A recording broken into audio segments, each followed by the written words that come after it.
Well, welcome. Thank you for joining us today for this NACD Spotlight webinar. My name is Randy Van Himmer. I'm a project coordinator here at NACD, and I'm going to be facilitating the webinar today. We're going to be discussing the 3 Ps for new CTE teachers. To get started, though, I would like to introduce our presenters for this session, Dr. John Foster and Dr. Linda Jackson. In order to help reduce background noise throughout the entire presentation, I do want to go ahead and use the mute feature.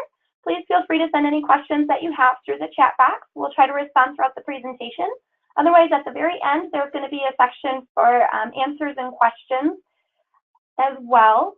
So we'll address any of them at that point. So let's go ahead and jump right in. Everyone, please welcome John and Linda. Yeah, thank you. And I'm going to start off here. Obviously, this is John. We're going to talk about content in 3 areas: being prepared, being proactive, and being purposeful in your teaching. And Linda and I are going to kind of tag team this, but Linda's going to take care of the first 2, being prepared and being proactive, and I'm going to kind of take care of the last one, and then Linda will be doing a little bit of a wrap up, and then I'm going to share some resource material that is available from ACTE and NACD. So with that in mind, take it away, Linda. Thank you.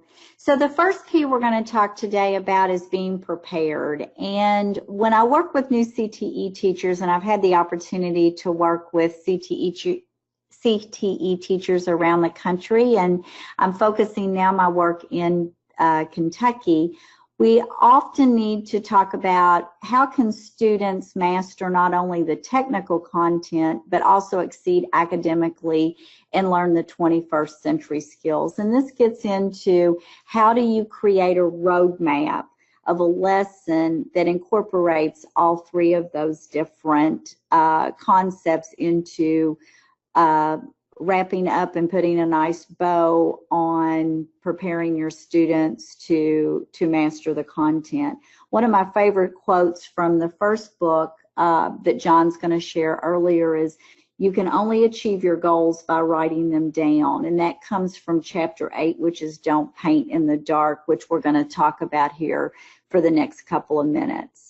So when we think about being prepared, there are multiple facets that educators and teachers look at as they decide what to teach, when to teach, and how to teach. And the first one is a curriculum map. And as teachers sit down in the summer before school starts, they should be looking at their program of studies and their content standards and doing some type of calendar, looking at how you can teach those big content standards through the course of the year. So by the end of the year that the entire program of studies is successfully taught and mastered, and all of the content standards have been assessed at the various levels. Then after that comes the course syllabus, and the course syllabus is a document that's usually an audience of parents and other teachers and students. And this kind of has how you're going to grade the students, your course goals, and different projects that you're going to do throughout the year that can keep the students interested and engaged, and let the parents know about the core standards and technical performance skills that the students are going to be mastering. After that becomes kind of the unit plan, and a unit plan is a curriculum framework. It's a big idea that usually covers multiple weeks. And so a couple of examples of that would be a nursing, a health science teacher that's going to teach vital signs. That's going to be a unit plan because that's going to take several days or even a few weeks. And then in auto, maybe something like teaching exhaust systems. So then from the unit plan becomes those daily sequence, which is that blueprint of one episode of instruction where we frame the lesson and we have the sequence of learning. So that's kind of the overall. Okay, next slide, thanks. So today we're going to talk about lesson planning. And probably one of the biggest stumbling blocks, and one of the things that teachers really complain the most about that I work with, is lesson planning. Why do I have to write down what I'm going to teach? Why is the principal requiring me to submit a lesson plan? And one of the things that I always tell teachers is it's a roadmap, but there's several benefits. So it can provide you direction while you're teaching. It helps you to begin with the end in mind, which means that you take your standard and then you think about how you're going to assess that standard. And then all that stuff in the middle is good teaching and good strategies that you're going to use to get there. It also helps you to scaffold the content. And lesson planning allows you to take that unit idea from that curriculum map and begin to break it down into sequences so that the students fully understand and have scaffolded.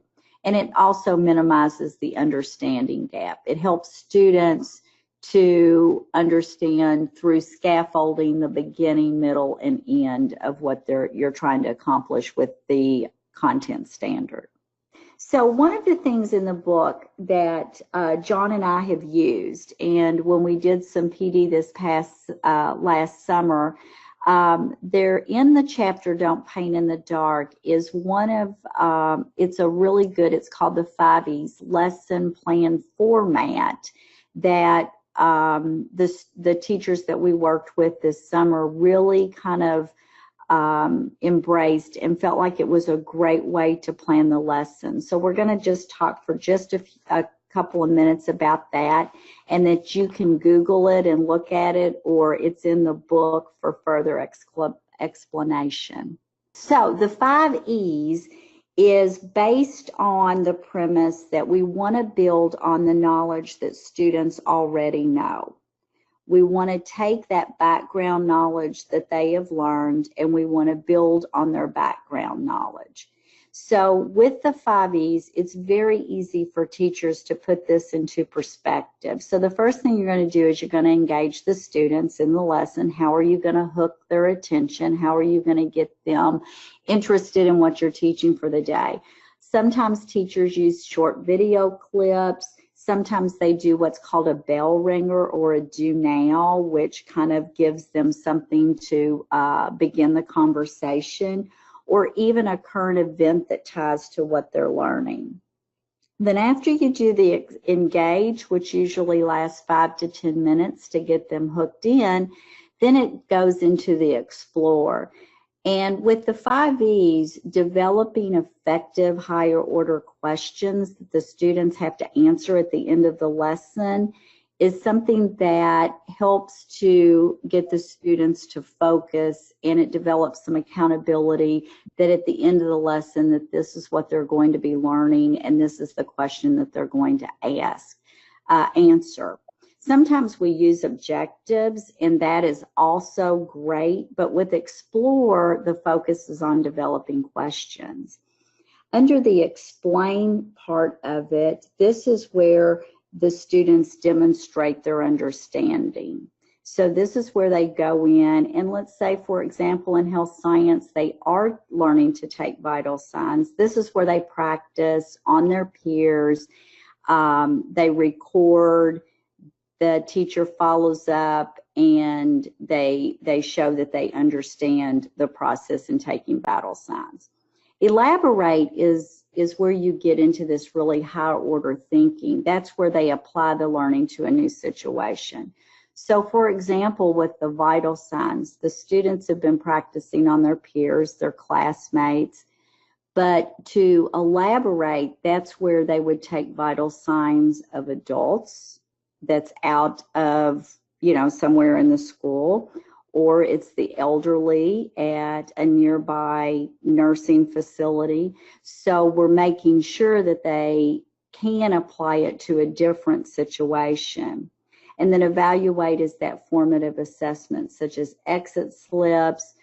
It can be questioning, it can be free writes. It's some way that at the end, as the students leave and hand something tangible into you, or you do some questioning, just oral questioning, that they have mastered the concept of the day. So the first thing that we talked about was this idea of planning. How do I take what I'm going to teach and how do I create a roadmap of that? But the second one is being proactive. And I will tell you that probably the number one concern of new CTE teachers is this idea of classroom management. How do you get teenagers to behave in a CTE classroom? And it comes down to being proactive. It comes down to trying to plan on how you want students to behave in your class through transitions and procedures, rules, and consequences, which is what we're going to spend the next couple minutes talking about. So there's 5 big things that you have to think about in classroom management. And I tell teachers, as I work with new teachers, that classroom management is huge. It's not just your rules and procedures, even though that's all we're going to talk about today. But there are 5 big areas to classroom management. And the first one is that personalization, getting to know your students well. The second one is designing and organizing your classroom lab space. This is making sure that you can see every student in the room. Every student in the room can see the board. You can see the students when they're in the labs. It's that space that can really help with classroom management issues. Then what type of motivational strategies are you going to use to celebrate student success? How are you going to motivate your students? Then the last 2 are in bold because those are the ones that we're going to kind of talk about for the next couple of minutes. And the first one is to create classroom rules and procedures. And then what happens when you have to design interventions for inappropriate behavior. One of the things that teachers get very confused on when I work with new teachers is what is the difference between a rule and a procedure? The first thing I tell teachers to do is you first need to get an attention-getting signal. You need to have something to where the students know when you want their attention, and it needs to be auditory and visual and mobile. But then following that, you need to think about what are the expectations of the behaviors that you want to look for in your class and that you expect in your class. So a few of those would be respecting others, respecting property, following safety, and having materials. Whereas a procedure is the way that students are going to do the things that you need them to do, such as a daily ritual and routine for beginning and ending class, transition between activities, how do you transition from the classroom to the lab, how do students know what materials and equipment to use in the lab, where they go, and ways to work in a group. So one of the things that as you are, hopefully some of you ending your school year and you're thinking about next school year, is every year that I was in the classroom, I always looked at my rules at the end of the year, and to be proactive, I decided what rules worked and what didn't. And every year I had a tendency to revise my classroom rules. But some of the things that I want you to keep in mind is that as you're thinking about revising classroom rules for next year, is make sure they're stated in positive terms. We want the classroom rules to be positive. We want them to do what you expect them to do rather than what you don't want them to do. Keep them very short and clear. I believe that you have no more than 3 to 5 rules. They're communicated frequently with the students and the parents, and that you teach the rules. And when I say teach the rules, when I work with my new CTE teachers, I tell them that every day, the first 2 weeks of school, they need to go over the rules, almost to nauseam. Then after the first 2 weeks of school, maybe do it every other day. Then that gradual release of responsibility. But I tell the teachers after every long weekend, after every holiday, you review your rules and your procedures with the students. They need to internalize those. When they break a rule, you need to point to the rule chart. They need to know where they're at. They need to be posted in prominent place in your classroom, and they need to be used to keep the teacher and the adult voice when the student breaks the rule.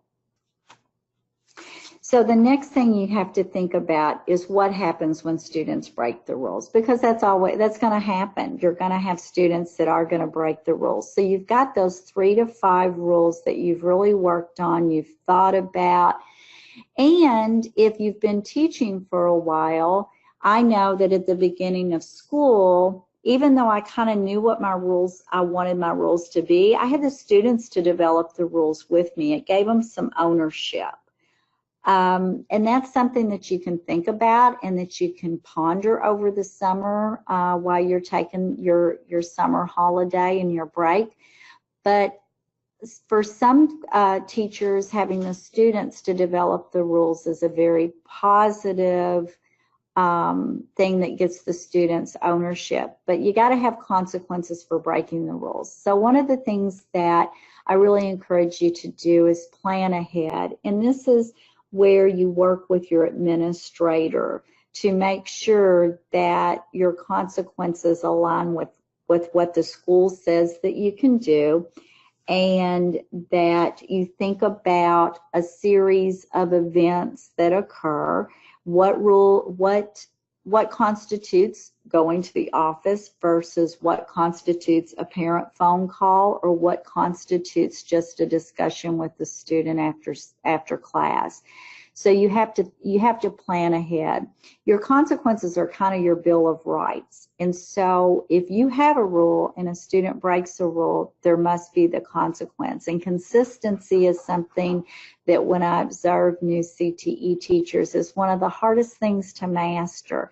And I always tell new CTE teachers, you're more likely to let students not follow the rules on days when you're in a good mood, because that's when you let those rules kind of slide. So it's that Bill of Rights and it's that consistency. Also, your consequences need to really be natural, and it needs to be reasons for students to have appropriate behavior. Also, remember, what we're wanting to do is to build that self-management, and there has to be penalties. And yes, somebody said we call them expectations.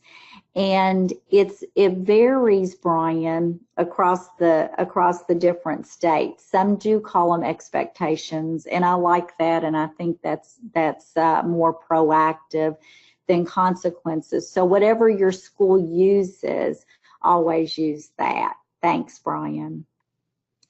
So one of the things that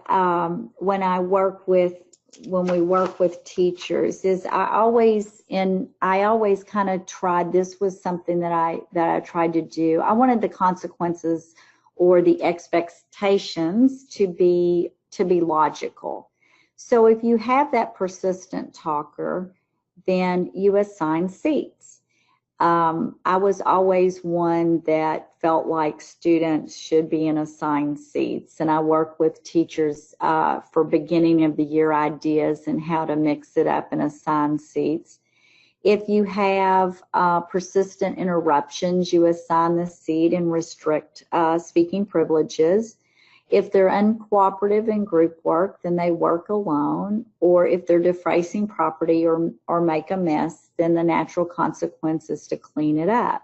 Now, I am going to tell you these logical consequences are for those students that behave about 80% of the time. When you get into your students that struggle with behavior, what we call your tier 2 and tier 1 students, the expectations or consequences are going to look a little different.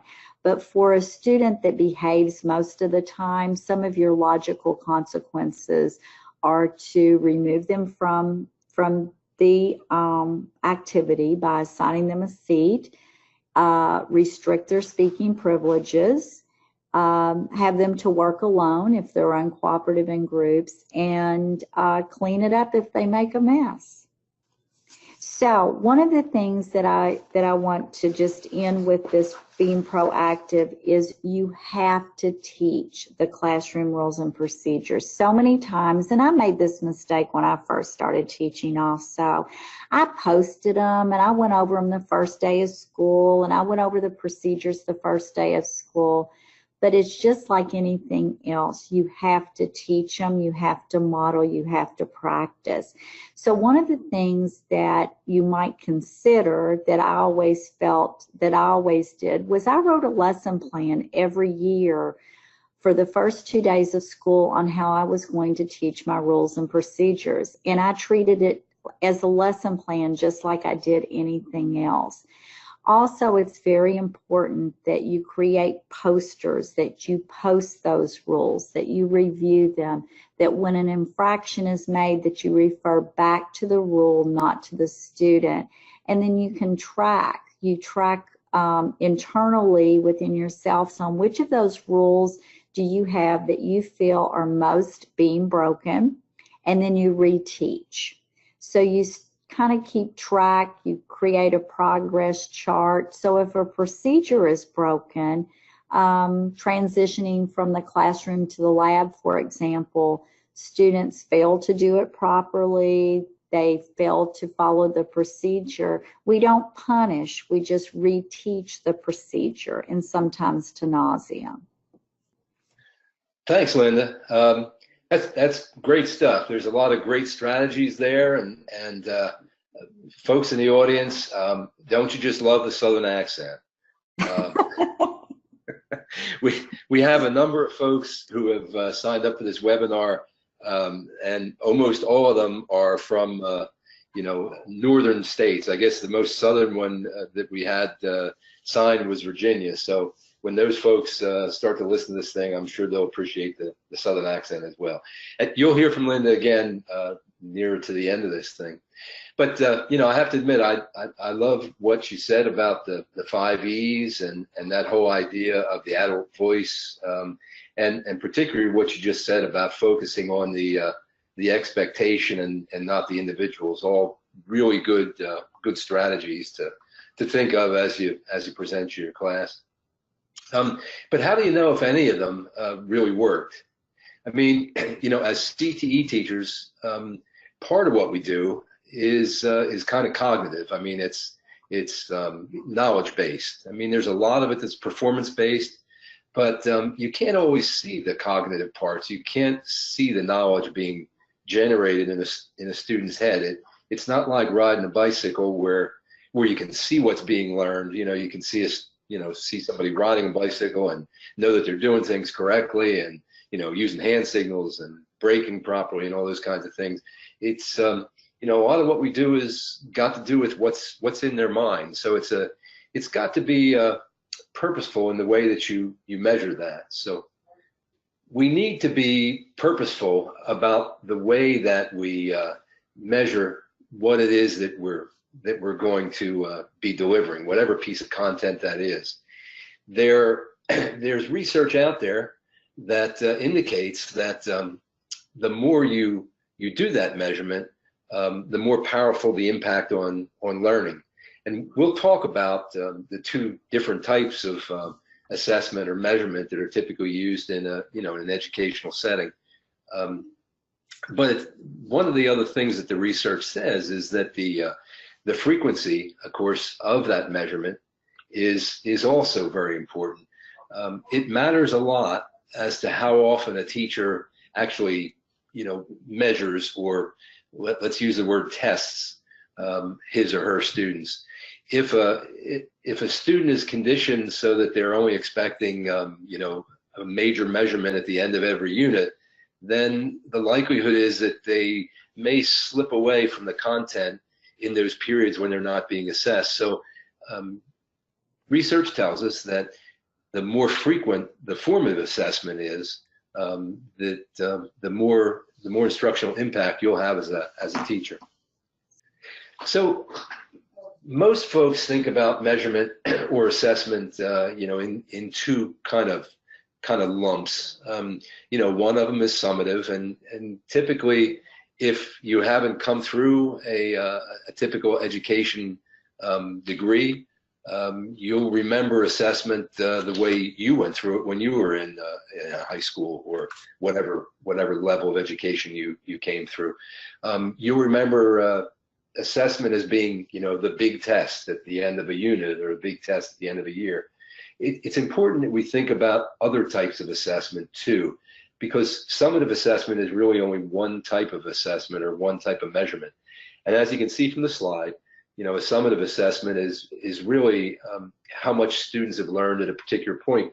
And a summative assessment usually contains a number of different competencies. In CTE, we typically deal in some version of the term, standards and competencies within a particular occupational setting. So if I'm studying to be a carpenter, for example, then the standards within that section might be things like use of hand tools, use of power tools, floor framing, wall framing, interior trim, exterior trim. Those are major standards within an occupation. Then within each of those, we also have competencies. So within the area of wall framing, for example, you would have some information, some competencies about layout, placement of framing members, weight distribution, how to handle an opening within a wall, those kinds of things. Those are all competencies that fall within the standard of wall framing. And when we think about summative, we're thinking about areas of content that are that contain multiple competencies, more than just one or two. So that's kind of the summative piece. When we think of formative, it's usually shorter content. Think of a formative assessment as kind of a roadmap, or maybe a way to track what it is that you're teaching and make sure that your entire class is kind of tracking with the content that you're trying to put across. And I think this slide is really important in terms of what it says in the yellow and the orange bars there. That word of, that summative relates to assessments of a student's learning, whereas formative relates to assessments that relate to a student's ability to stay with the learning, for learning. I'm not going to talk about all of these different types of formative or summative assessments, but Linda mentioned just a few of them when she was talking about management of class and behavior management, things like that. I think she mentioned bell ringers. I believe she mentioned exit slips and things like that. So when you think of a formative assessment, many students may not even realize that they're being formatively assessed, if you will. It's not anything necessarily formal. It could be just a, kind of an informal dipsticking, if you use that word, kind of just kind of a quick check for understanding. For example, the first thing under formative there is journals. And, journals is something that you can kind of, check from time to time, just to see that a student is keeping pace with the content that you're delivering. And this could be a formal check where you have students turn in a journal at a certain period of time within your instruction, or it could be an informal check where you just are wandering throughout the class and you take a look over student's shoulder to see if they're taking notes or whatever it is about the content that you're trying to deliver. That bell ringer that we mentioned kind of gives you a base of understanding. She said, just a question that starts a conversation with your students as a class. That gives you an understanding of whether or not they're with you, so to speak, or at least the majority of the students are with you. And I'll drop down to questions just for a second under formative. Remember that these questions can be individually driven, or they can be, class driven. We're not going to spend a lot of time talking about differences, but if you're using questions and you're focusing on an individual, remember that when you're delivering that question, no names should be used in that question until perhaps the end of a question, because once you use a student's name, that takes the heat off the rest of the class. You want to keep the heat, so to speak, on a group or on an individual if you're using individual questioning. And when you're thinking about class questioning, think about ways that students can show their understanding of content by signaling you as a group. There's lots of methods to doing this, colored cards, number of fingers, nodding of heads, just any kind of a way that you can interpret whether or not the class is understanding your content as a whole. So keep in mind, when you're talking about questions, there's individual ways and classroom ways, and there's lots of different techniques to use with any of those. And when you think about summative, most folks think about the big test, the final exam or the big chapter unit, things like that. There are other ways to assess student content, student knowledge. There are things like performance examinations, which we in CTE should be very familiar with, but they need to be evaluated within certain guidelines too. It's really important that when you're using a performance kind of a summative evaluation, that rubrics are developed ahead of time so that the students know what's expected of their performance. And the same thing goes for product. If you're evaluating a product at the end of a particular group of lessons, it's important that the students know what the product specifications are. Are you working to a certain tolerance? Are you working towards some aesthetic goal? What is it that you're driving for? So be purposeful about your assessment tools, and understand that there's lots of different ways to assess a student's knowledge. John, Mr. Philman just said that he had never heard of exit slips. So an exit slip is just at the end of class where you ask the students to answer a question or to tell you 3 things that they learned during class, and you take those up as they leave the classroom, and it gives you a barometer on if they learn the concept for that day or the content that you wanted to teach. So exit slips are used, usually they can almost be used every day. Some teachers use them 2 to 3 times a week as like a ticket out the door, to where they have to tell you something they've learned, or it's a pre-planned question so you can see if they've mastered the content for that day. Yeah, thanks, Linda. And I think the next slide is actually yours, so why don't you just transition.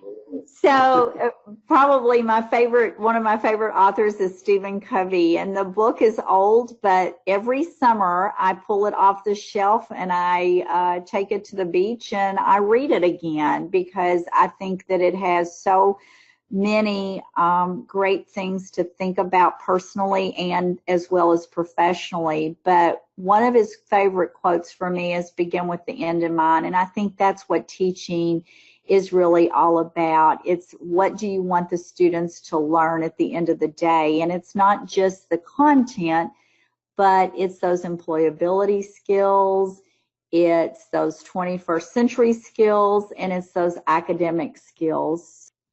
So what we hope is that this is a very short webinar, but there's 3 things that we know that if we could put things into 3 different buckets that effective teachers do on a regular basis. And the first one is you're purposeful.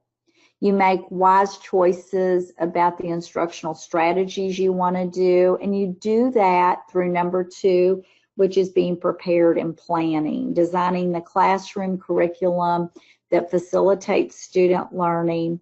And then the final one is being proactive, making sure that students understand and that you've employed some classroom management techniques that allow you to always teach, to be able to be proactive in the fact that sometimes students are going to misbehave, and what are some strategies that we can use to eliminate those misbehaviors, and how can we always make sure that we have began with the end in mind. So John, you've got the next slide. Yeah. Thanks, Linda. So, just to kind of put a bow on it, so to speak, we started with the title, being prepared, being proactive, and being purposeful. And so really this slide is just kind of a rewording of those three components. Think about how you will plan to teach what it is that you're going to teach. Think about how you're going to engage your students, be proactive in that. And of course, how you're going to monitor the students and know if they've learned the content, being purposeful. We've talked a little bit about some resources that have been developed by both ACTE and NOCTI. Most of the content from this one was taken from that first book that you see there in blue, but I'll just mention that these are available from the ACT website. If you're a member of ACT, these help to defray the costs of ACT's operations and things like that. So we've done it to kind of give back to the profession, and they're all laid out the same way. They basically, each book has four kind of component parts. One is a little bit of content. Secondly, there's some case studies in there that come from around the country about the content that's being delivered. The third part is some key learnings. So we kind of capsulize what it is that the content was trying to convey. And then the last part is a couple of resources. And so each of those books have 10 chapters, and each of them are laid out the same way. And if you're interested in any of those, you can find them on the ACT website, or I think there's a link on the NOCTI website as well. Sounds good. Well, we're on to our question and answer section. So I do want to thank all of you for joining us today, as well as a big thank you to both John and Linda. I hope you all found today's presentation very informative, and that you have some different takeaways that you can take back to your schools and classrooms. With that being said, we do still have a few more minutes here, so let's go ahead and take any more questions if you have any. I know we've been using the chat feature, but I'm going to unmute everybody so that we can kind of have an open discussion if there are any additional questions. I don't have any questions. I just want to thank you for taking the opportunity to share your different perspectives on education, especially the 5 E's. I think that's an excellent point, even as a seasoned teacher, to reevaluate that and make sure you're magnifying and maximizing each one of those 5 E's. Well, if any questions do come up, please don't hesitate to reach out to us. We're more than happy to help with any of that kind of information. I'm going to share our final slide here, which has the contact information for both Dr. Foster as well as Dr. Jackson. So go ahead and jot that down. That way, if you want to follow up with anything additional, you can. But otherwise, I do want to thank everyone again for participating today, and I hope you have a wonderful day. You as well. Bye-bye. Bye, Brian. Bye, Mr. Fellman. Bye-bye, everybody.